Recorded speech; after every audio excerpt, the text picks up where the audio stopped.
My mother was Jewish, my father was Christian, and they had made the decision to raise the family Jewish, but we would have Christmas and Hanukkah.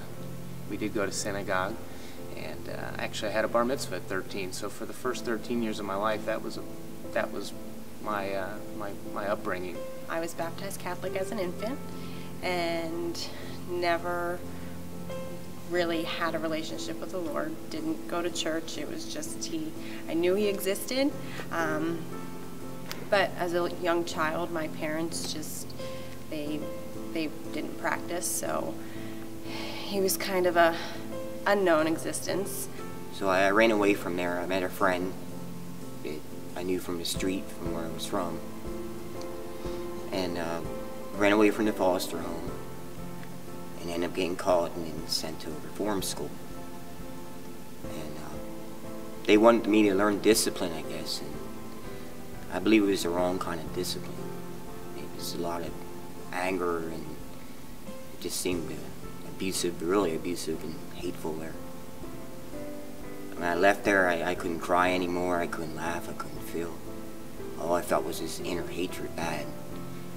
And I started cutting myself and burning myself in my arms. I had to feel something.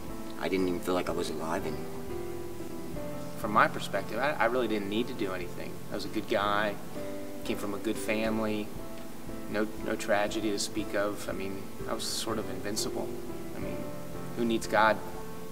I'm going to heaven, I'll earn my way into heaven. That's simply what I believe. That's, for the most part, what my family believes. Good people make it to heaven.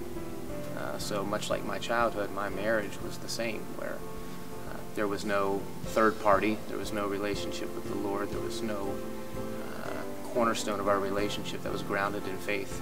That wasn't important to me, it wasn't important to my wife at that time. Unexpectedly, she wanted to change, and really the big question for me at that point is, why does this happen? And more importantly, like, why does this happen to me? And then after my separation and losing everything and going through a really ugly custody battle, hit rock bottom, and my stepmother, who had become my spiritual mentor and was praying and pulling for me for years and years and years, she led me to that passage of Jeremiah 29:11. And that night, alone in my family room, with my 2 children asleep and my wife not there, I finally surrendered. It was a very simple, I give myself to the Lord. I declare him as my Savior. That was it. I know I could feel him speaking to me in my head when I was doing wrong. I could feel him talking to me, and I began to cry again and stuff. And I could begin to smile again and laugh. I didn't have all that hatred. I kept looking for like some gift or some prize, some reward, some sort of acknowledgement. Hey, I gave my life to you. I surrendered. What do I get in return? And I kept waiting for that answer for a few weeks.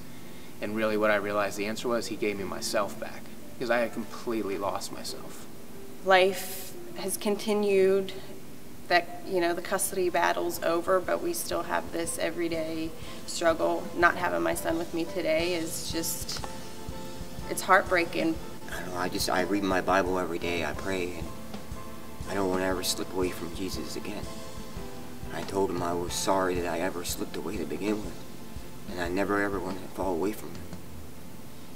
Because I know where you go, and you just get farther away, and it gets harder to come back. God is he's grabbing hold of me this time, and he's not letting me walk away.